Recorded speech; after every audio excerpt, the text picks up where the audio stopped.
Welcome to this replay from the 2017 Going Beyond Revenue Summit. It is with my interview with Donna Leyens of the Provendus Group.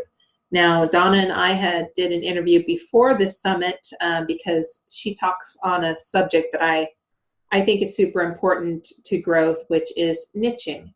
And it's based on the book, The Pumpkin Plan, which is written by Mike Michalowicz. But the reason I chose this interview for this replay is that she is the only one on the summit that we talk about the importance of pausing in your business. She's going to share her personal story of how she found that to be super important. And I know firsthand when I've taken time to really pause in the business to think and feel and do some planning, I make huge strides, and I see other clients I work with make the same thing. But I also know it is the last thing I wanted to do when I was in the middle of hustle, and especially when I had a lot of debt and there wasn't profit in the business at the time.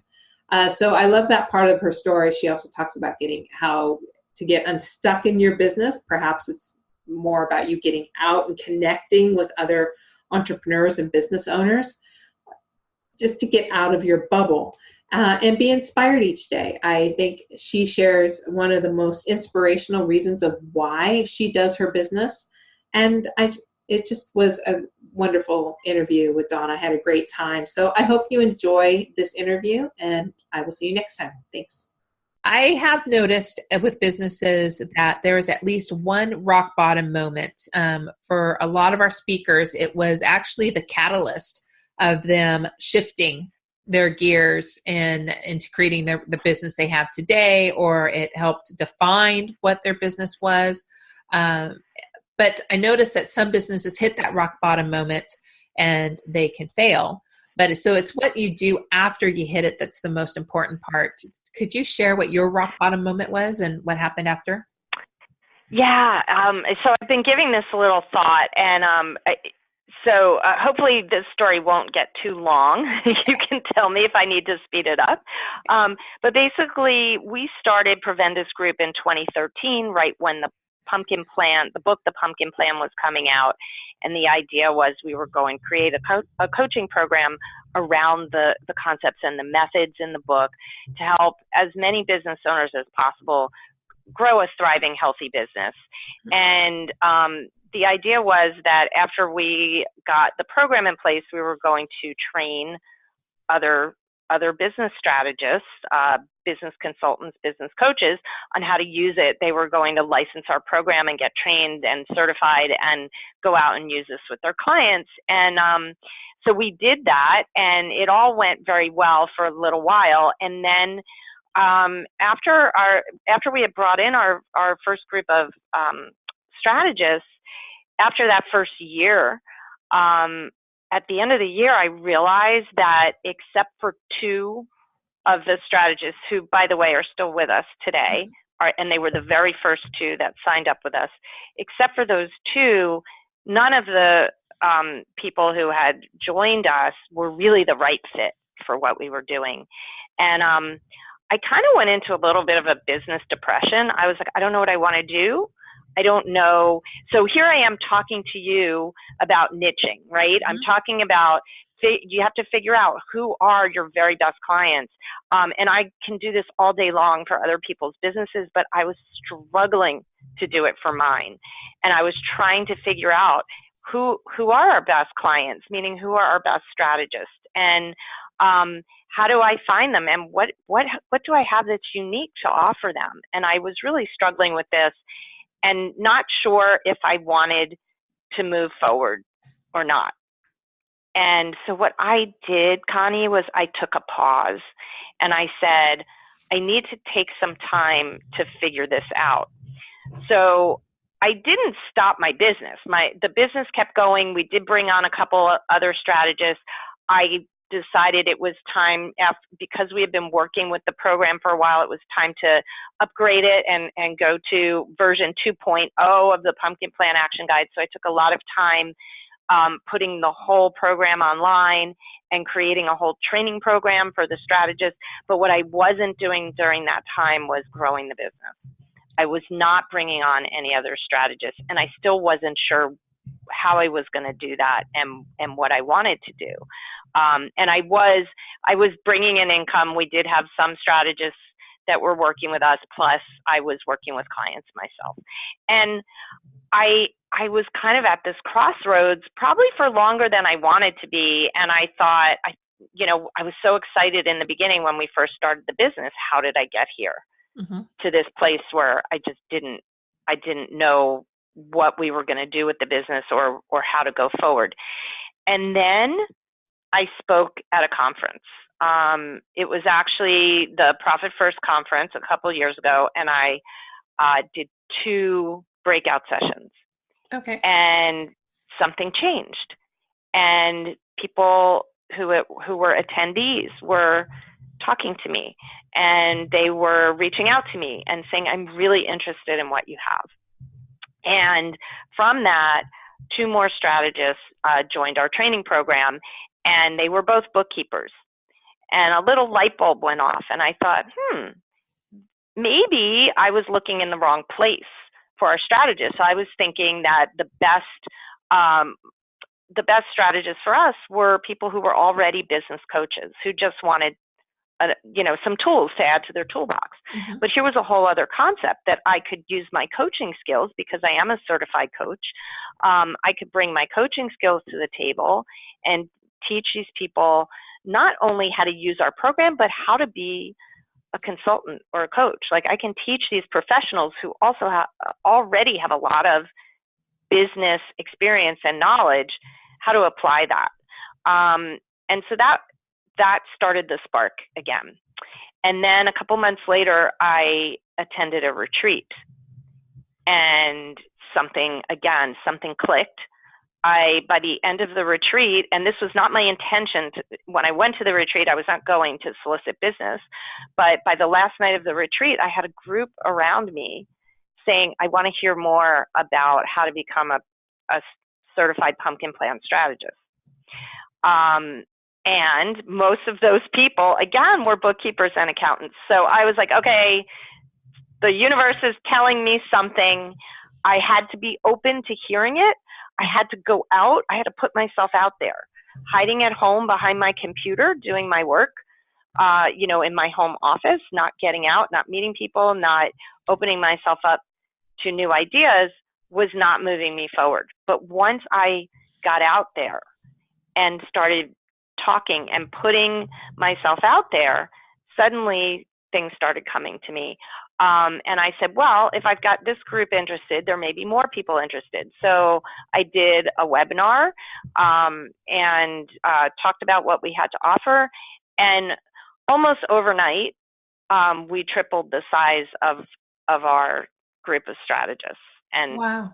And suddenly the momentum was there again. And, so I would say, like, embedded in that story, it's really about, it's what did you learn, right? What did you learn from what didn't go well?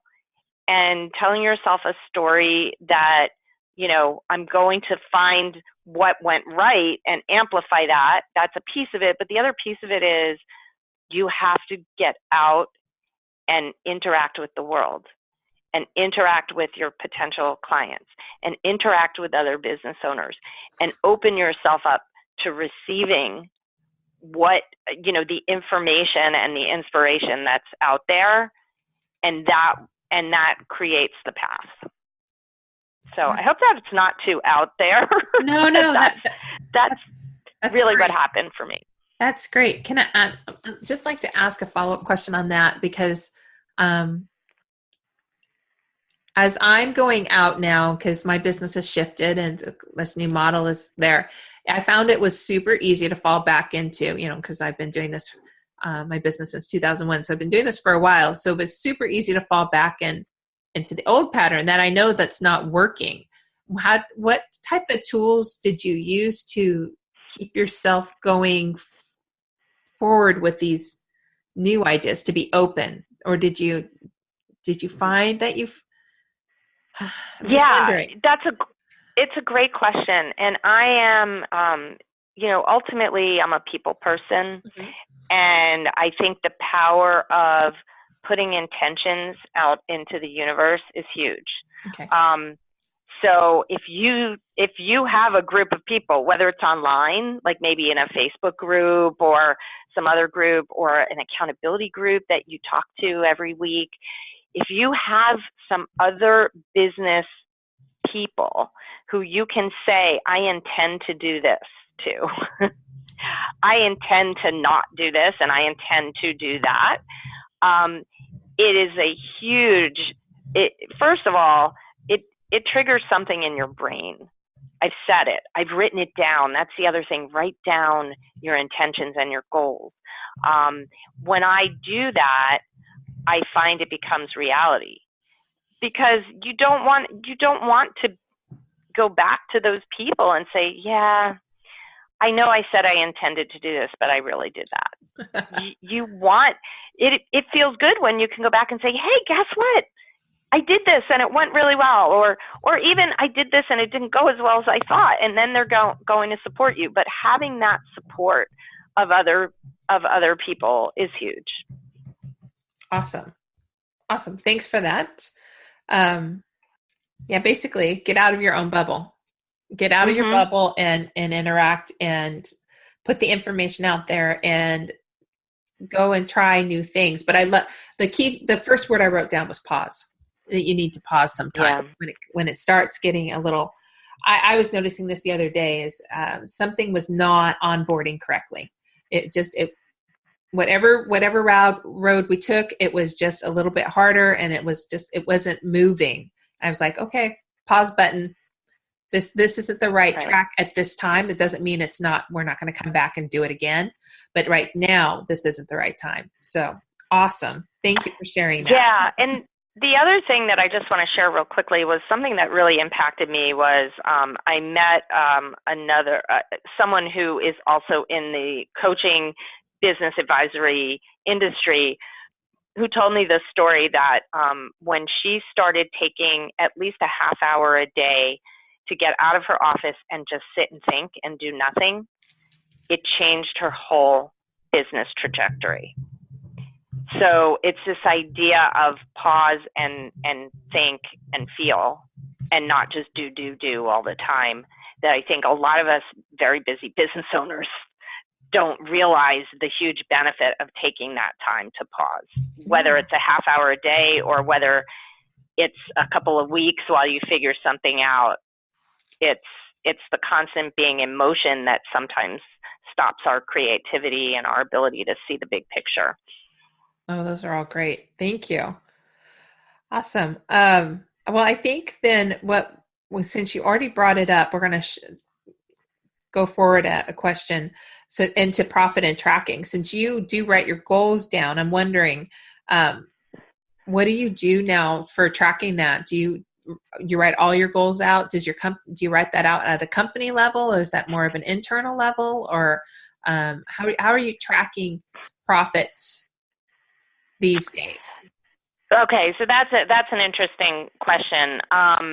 In terms of goals, I do try to do quarterly goals, like to take some time each quarter to make a plan and decide, what are my overarching goals and how am I going to get there? In terms of profit, when in my first business, which was a jewelry business, profit and income were the same thing for us. So we basically took a certain percentage out of the sales and paid ourselves, and everything else stayed in the business. And we used it for inventory and working capital. In Provendus Group, so we started Provendus Group before Mike wrote Profit First, but he had been using the Profit First system himself for a number of years. So when we started Provendus Group, he took out a piece of paper. He said, here's what how I want to structure our business. And he mapped out Profit First for me. And he said, we can go to this bank and we'll set up all the bank accounts, and this is how it's going to work. And I've already got a bookkeeper who knows who knows the system and knows how to do it. What do you think? And I was like, sure, looks good to me.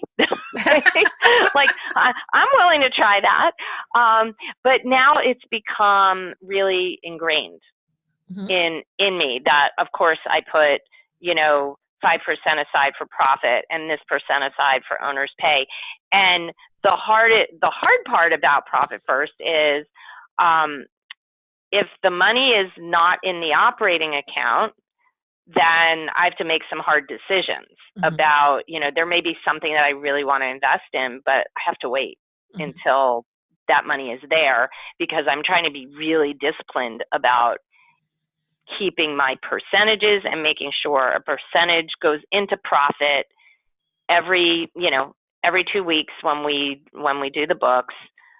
That percentage always goes into profit. So I know that whatever our revenues are, I've always got a profit and I've always got income. And I'm not in that trap that so many business owners that I talk to are in, where they're like, well, no, I don't pay myself, but I hope in a few years I'll be able to. Right? And I'm like, how do you have a business where you don't pay yourself? That's not even a viable business. Well, because you need, go ahead. Well, I think some of that is brainwashes that, especially in your first 2 years, you probably won't show a profit, you won't get paid. And it doesn't have to, well, as Mike showed you, the first year you guys opened, doesn't have to be that way. But it's just what we think. It's the same thing as we think business has to be hard. It's just mindsets that we've stepped into that with some awareness, we can shift. So. Exactly. And becoming profitable can be a learning curve. So for example, in my first business, in the jewelry business, we didn't really know how to price. So we had to experiment until we found a pricing structure that made sense. Because if you don't price your products correctly, you're not making money, right? And I've talked to other people in that same business where they're buying and selling jewelry. Maybe they're importing it, and I remember saying to one woman, so are you making money? She said, I don't know. How would I know? How would I find that out? And I was like, okay, we have a little work to do. But that's not unusual, right? Like, I'm not laughing at her. I'm really laughing with her, because it's not unusual. We all go into it thinking, oh, the money's just going to come. And of course there'll be a profit. But there are so many ways that we can, quote unquote, spend that money as a business, that it can go out the door just as quickly as it comes in if you are not really, really deliberate about, making sure that what percentages you have to use in your business and what percentages are being used to pay you and anybody else who's working in your business.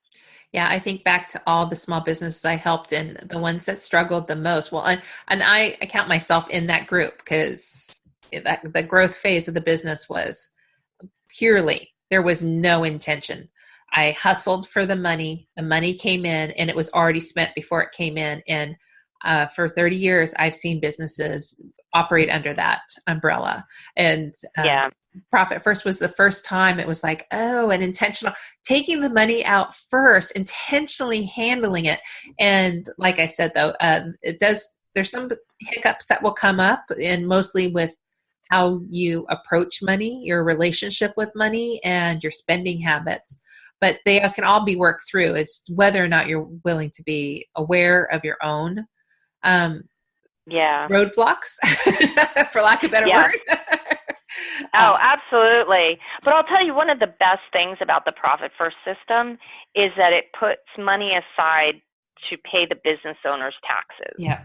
So like if you're an LLC, for example, instead of what my accountant always told me, whatever money you take out of the business, put half of it aside, right? But Profit First says put X percentage into an account to pay your taxes. It is so much less painful to take that money out of the tax account and put it towards your taxes than it is to take that money, put it into your own bank account, and then pay out half of it in taxes. Yeah. or, whatever percentage. It may be the same number, but it feels so much worse when you've had that money in your hands and then you have to give it back, right? Yeah. So and how many business owners get into that bind where the tax bill comes in and they're like, uh-oh, I don't have it. I spent it. And then they're scrambling, right? They're scrambling and they may not file then too, because then there's a lot of, I don't know what to do. I've seen a lot of businesses have a big tax bill come up and then they'll just go into pure denial and shut down and then not file for years and years. Yeah. So this is a great, easy system. Like cool. You don't have to think, you don't have to be a financial genius to figure it out. Yeah. It's simple. So that's what I use. So I don't have anything fancy. I really just use the Profit First system. Well, cool. All right. So we are going a little over our time here, but I wanted to ask about your inspiration. So our business originally was to, pay bills and contribute to our family. I don't think your first business was set up for that. Was your first business set up for? My first business, I think it was just my entrepreneurial drive to do something. Okay. I was looking for a business. And yeah, I wanted to have money, extra money. Okay.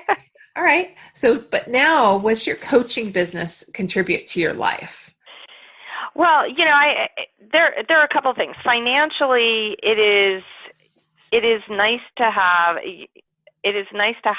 that money that I can decide where do we need to put it, right? Like as the business grows, it just gives us more financial freedom.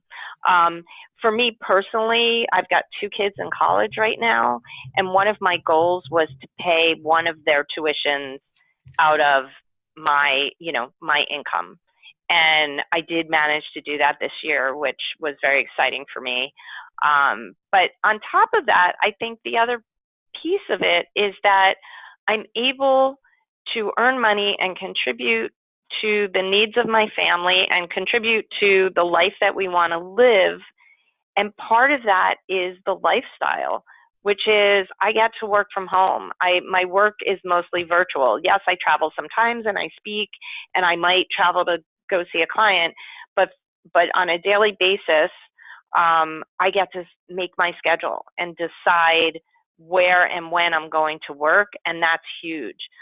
It was huge as my kids were growing up, and I was able to be here when they needed me. And if I needed to take a break from 3 to 5 and then do a little work again later in the evening, I was able to do that. So there's a huge lifestyle component that goes with it. So to be able to earn money doing something that I love to do, where I don't have somebody else telling me what I have to do, and create the lifestyle that I want around it, is really the biggest benefit to me. And it's what inspires me every day. And I want to inspire other people to be able to do the same for their life.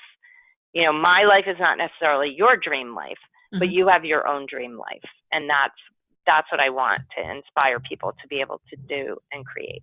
Oh, that's awesome. That's going to be one of my takeaways. Oh, sweet. Well, thank you. Let's see what my takeaways were. Well, the pause was a big takeaway. But I also like the part you shared about if we could all just take a half hour each day to unplug, be quiet, and just be, whether that's in meditation or journaling or just to be, I think is awesome. But I also love the concept of pausing, especially if things are going off track or they didn't turn out the way you wanted to, is to pause, consider what you learned, regroup, re-energize yourself, and then get in conversations. So get out of your own bubble was the other takeaway. And I think with virtual communities, people might feel more disconnected. They're less likely to, some people like to share quite a bit on Facebook, but some of us may not feel as connected being in a virtual reality. But you can do a Zoom meeting and everybody get on there. You can see each other, or Skype, get on the phone, regular conversations, or go out and try a new group, do meetups and something like that. But just get out and get filled up. I was at a networking event last night here locally in Portland, Moxie, Women of Moxie. And that's what their whole purpose is, to meet. And so you can refill your cup. And there are so many groups out there. Mm-hmm. You're so right. Like, just go on Meetup if you don't know of any, and you'll find different groups that are meeting up at different times. And it is so important to get out and actually interact with people and find your tribe and find those people who you can support each other.